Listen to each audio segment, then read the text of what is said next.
आजकल एक्यूआई के बारे में बहुत सुने होंगे कि यहाँ पे एक्यूआई उतना हो गया, वहाँ पे एक्यूआई इतना हो गया।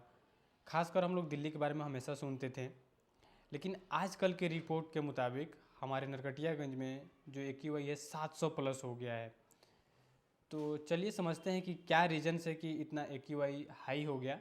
सबसे पहले समझते हैं कि एक्यूआई क्या होता है और ये क्यों बढ़ता है। एक्यूआई यानी कि एयर क्वालिटी इंडेक्स, अगर साधारण भाषा में बात करें तो ये बताता है कि हमारी जो ऑक्सीजन है, हमारी जो हवा है, वो कितना शुद्ध है और कितना अशुद्ध है।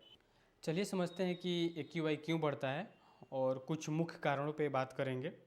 जो इसमें से सबसे पहला और जो सबसे खतरनाक जो माना जाता है, ये होता है जो हमारी गाड़ी से जो धुआं निकलते हैं, इसको माना जाता है क्योंकि इससे जो हमारी ऑक्सीजन, हमारी जो हवा होती है, ये बहुत ख़राब होती है और एक प्रकार से ये जहरीली मानी जाती है, जो इसके वजह से जो बढ़ता है पॉल्यूशन, जो धुआं निकलता है हमारी गाड़ियों से।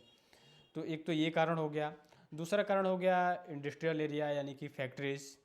तो जो फैक्ट्रीज से धुआं निकलते हैं इसके वजह से भी बढ़ता है।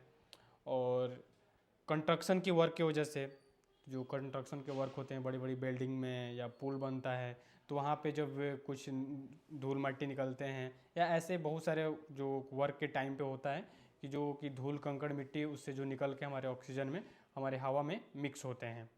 और एक कारण वेदर्स भी होता है, जब कुहासा आता है, शीतलहरी का जो टाइम होता है ठंडी में, तो इसके वजह से क्या होता है कि जब कुहासा शीतलहरी जो आती है तो ऊपर जो होता है हवा ज़्यादा नहीं जा पाता है, यानी कि हमारे आसपास में ही ये जो एयर होते हैं ये आसपास में ही हवा घूमता है।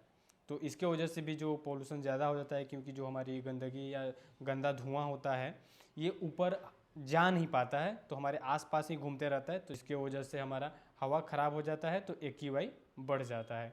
और एक और कारण फायर क्रैकर्स भी होता है, क्योंकि इससे भी जो धुआं निकलता है, जैसे कि हम लोग पटाखा वटाखा जो छोड़ते हैं तो उससे भी काफ़ी धुआं निकलता है, जो कि हानिकारक होता है और हवा में मिलकर हमारे हवा को प्रदूषित करता है।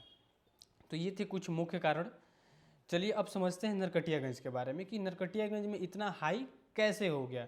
क्योंकि नरकटियागंज इतनी बड़ी कोई सिटी तो है नहीं कि जहाँ पे लाखों गाड़ियाँ पर डे ट्रेवल कर रही है, और ना ही कोई बहुत ज़्यादा फैक्ट्रीज है वहाँ पे।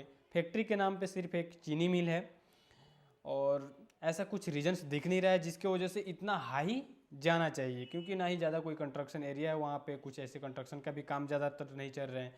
फिर ऐसा क्यों हो गया कि 700 प्लस एक्यूआई हो गया।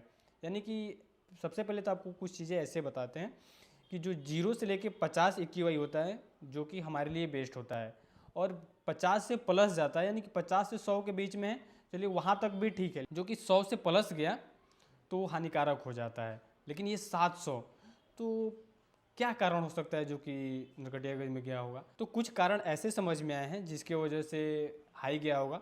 पहला तो शीतलहरी यानी कि जो कुहासा गिर रहा है, जिसके वजह से क्या होता है कि आपको बताएं हैं कि जो गंदी हवा है, यानी कि जैसे रोड पे गाड़ियाँ जो भी चल रही हैं जिसके वजह से धूल उड़ रहा है, ये क्या हो रहा है कि हमारे हवा में मिक्स हो रहे हैं।